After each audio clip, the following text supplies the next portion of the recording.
অন্তর্বর্তী সরকারের আমলে স্থগিত হওয়া চট্টগ্রাম বন্দরের নিউমুরিং কন্টেইনার টার্মিনালের এনসিটির দীর্ঘমেয়াদে ইজারা প্রক্রিয়া আবারও গতি পাচ্ছে।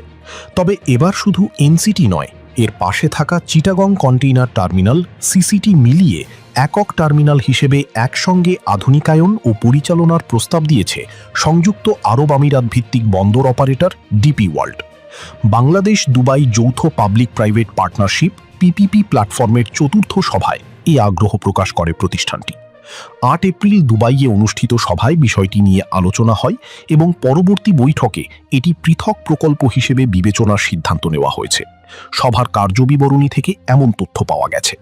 এর আগে গত ৯ ফেব্রুয়ারি শ্রমিক আন্দোলনের মুখে এনসিটি ইজারা দেওয়ার প্রক্রিয়া স্থগিতের ঘোষণা দেয় তৎকালীন অন্তর্বর্তী সরকার।